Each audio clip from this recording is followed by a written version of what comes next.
जिसकी खोज हबीड़ बचीड़, जब ये शब्द आते हैं तो सबसे ज्यादा गबीड़, सबसे ज्यादा जगह इन चीजों को मिल रही है।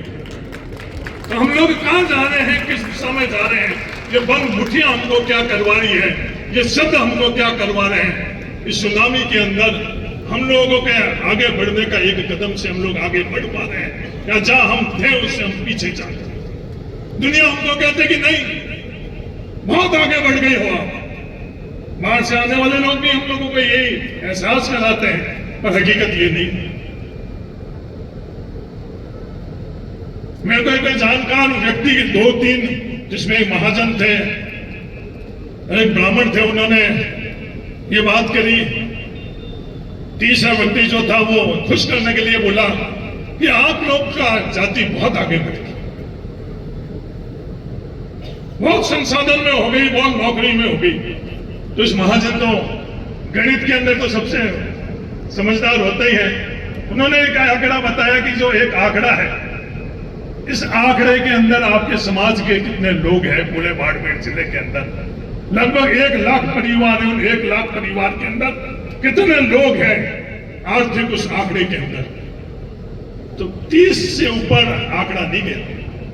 उस 30 में से हो सकता है इस मंच पर बैठे हुए 2-3 जने हो सकते हैं, पर पूरे जब बाड़मेर जिले का जब आकलन करा, 30 के ऊपर जी थक गए, थम गए।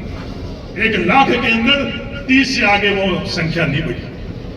आज सरकारी नौकरी की हम लोग बात कर रहे हैं, तो 1 लाख परिवार के अंदर वो सरकारी नौकरी हम लोगों को कितनी मिली, और पूरी की पूरी प्राथमिकता हम लोगों को ये सरकारी नौकरी, क्या एक जनप्रतिनिधि के तौर के ऊपर, और क्या आज के जैसे आयोजन के माध्यम से हम लोग इन बातों की चर्चा हम लोग को करनी चाहिए या नहीं करनी चाहिए। जो नींव चौधरी रामदान जी ने वो नींव रखी, उसको हम लोग आज कम से कम उस नींव के ऊपर पहला पत्थर पे उस नींव के ऊपर हम लोग नहीं रख पाए, ये विफलता हमको स्वीकार करनी चाहिए।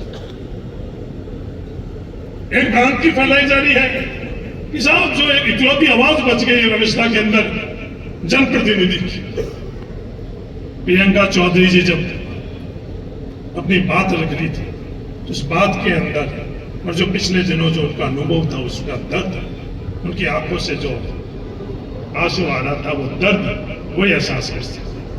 बाकी सब तो हम लोग ये कुछ सफलता में तालियां बजा रहे हैं कि चलो एमएलए बन गई है, अब तो आनंद ही आनंद है। ये नहीं पता जो थोड़ा बहुत भी आनंद था वो भी अब छूट गया। हकीकत ये है और भ्रांति ये है कि नहीं कि मंत्री बन गए हेमाराम जी, मजा ले रहे हैं, नवा ले रहे हैं। हेमाराम जी के पास बैठ के बैठ जब बात करते, हाँ मजा लावा लेने का थोड़ी बहुत भी गुंजाइश है, वो किसमें है? वो संसाधन की लूट के अंदर, और उस संसाधन के लूट के अंदर अपने आप को विलुप्त और अपने लोगों की आवाज विलुप्त कर कर, और आप अगर उनके साथ कदम से कदम मिलाओगे तो उस लूट के अंदर थोड़ा बहुत हिस्सा आप लोगों को मिल जाएगा। तो प्रियंका जी से संघर्ष की जो दूसरी पारी की शुरुआत है, जो तकलीफ और दर्द हेमाराम जी की पीढ़ी ने, क्योंकि पीढ़ी दर पीढ़ी चीजें बदलती जाए। राजस्थान की व्यवस्थाओं के अंदर आज तीसरा दौर है। सुखाड़िया जी से लेकर भैरव सिंह जी का एक दौर था, फिर 25 वर्ष का दौर रहा अशोक जी और वसुंधरा जी सिंधिया जी का, और जो तीसरा दौर अब शुरू हुआ है एक शपथ ग्रहण समारोह के माध्यम से, वो तीसरा दौर रामदान जी की, गंगाराम जी का संघर्ष उस वक्त का रहा, और उससे ज्यादा संघर्ष हेमाराम जी का उन 25 वर्षों के अंदर रहा। उसका एहसास हम लोग नहीं कर पा रहे, और उससे ज्यादा संघर्ष अपन लोगों का रहेगा। ये आप मान कर, ये सच्चाई है, बड़ी कड़वी सच्चाई है कि वो संघर्ष हम लोगों को करना पड़ेगा, और अपने खुद के लिए नहीं करना पड़ेगा। तो संघर्ष जो हम लोगों के चौधरी रामदान जी ने हम लोगों को जो दिशा बताई है, उस दिशा में हम आगे बढ़ रहे हैं या नहीं बढ़ रहे, उसके कारण हम लोगों को संघर्ष।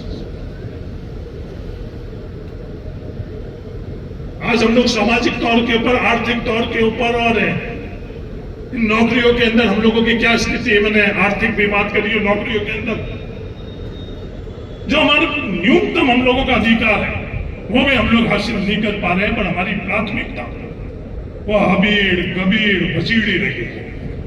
हमारे खुद को जो 21% नौकरी हम लोगों के लिए होनी चाहिए, उसके बारे में इतनी भ्रांतियां, जबरदस्त वो प्रोपेगेंडा की मशीन भ्रांति पैदा कर दी है कि हम किसी और का हक छीन दें। पर हकीकत क्या है कि हम हमारा खुद का न्यूनतम जो हिस्सा है वो भी नहीं ले पा रहे। उसके अंदर बहुत बड़ा अंतर है।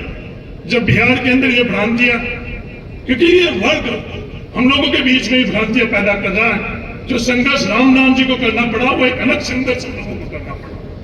बिहार के अंदर जब जातिगत जनगणना हुई और जो आंकड़े निकल कर आए, बिहार में बहुत भ्रांति फैलाई जा रही थी कि यादव सबसे ज्यादा हक और अधिकार लोगों का ले गए। आज बाड़मेर और राजस्थान के अंदर भी एक बहुत बड़ा अभियान के तौर पर यह भ्रांति फैलाई जा रही है। मैं निवेदन करना चाहता हूं इस अवसर के ऊपर, क्योंकि ये किसान बोर्डिंग किसी एक जाति की नहीं है। ये किसान बोर्डिंग बाड़मेर के हर परिवार की है। ये रामनाथ जी डोकिया हम लोगों को देख रहे हैं। यहाँ बगराज जी चौधरी भी नहीं या शेर मोहम्मद जी भी नहीं, इस तरह के कई लोग नहीं है। तो ये जाति का मंच नहीं है, उन सब लोगों का मंच है। ये किसान बोर्डिंग रामनाथ जी ने, और ये सोच ही विचार, यह परंपराएं हम लोगों को लेकर गई और हम लोगों के बीच में एक जहर फैलाया जा रहा है कि कोई ज्यादा हक लेकर ज्यादा किसका हक खाया जा रहा है। हकीकत के अंदर क्या स्थिति है, मैं बिहार के आंकड़े बताऊं। ये बात करी जाती कि धौलपुर और भरतपुर के अंदर, हाँ धौलपुर और भरतपुर के अंदर वो अध्ययन हो चुका है। जो औसतन जमीन है उस औसतन जमीन से भी बहुत कम मिलता है। जो औसतन नौकरी के अंदर हिस्सेदारी भागीदारी है वो भी। तो आप लोगों को तय करना पड़ेगा कि भ्रांतियों के अंदर जो प्रोपेगेंडा की मशीन के ऊपर, क्योंकि समय बदल रहा है। जब हम लोग अंदर आ रहे थे, जब फोटोग्राफी हो रही थी, फिर आने वाले 5-10 साल बाद ये फोटोग्राफी नहीं होगी। जो विज्ञान जिस दिशा के अंदर जा रहा है, इसमें फोटोग्राफी की आवश्यकता ही नहीं पड़ेगी। आज अपन एआई देख रहे हैं, एआई के बाद में जो न्यूरो चिप आ चुकी है, उसके अंदर कोई फोटोग्राफी की जरूरत नहीं पड़ेगी। आर्टिफिशियल इंटेलिजेंस के बाद 5 साल 10 साल में क्या होगा, उसकी कल्पना ही हम लोग नहीं करेंगे। तो परिस्थिति बदल रही है, व्यवस्थाएं बदल रही है। उन परिस्थिति और व्यवस्थाओं के अंदर हम लोगों को आगे कैसे बढ़ना है। आज हम लोगों के बीच में कितने लोग हैं जिनके पास जाकर हम लोग ये जानकारी प्राप्त कर सकते हैं। ये अंतिम पीढ़ी के अंदर कुछ चंद लोग बचे हैं, उसके बाद में हम लोग जैसा हम लोगों को किताबों में और भाषणों में बताया जाएगा वो चीज हम मान लेंगे। आज शब्दों की बात हो रही है, शब्दों का खेल ही निराला, मुठ्ठियां बंद कराई जा रही है, जयकारे हो रहे हैं। उन जयकारों के अंदर हम क्या है, वो जब शब्दों की जिक्र आ रहा है तो किन शब्दों को सबसे ज्यादा जगह मिल रही है।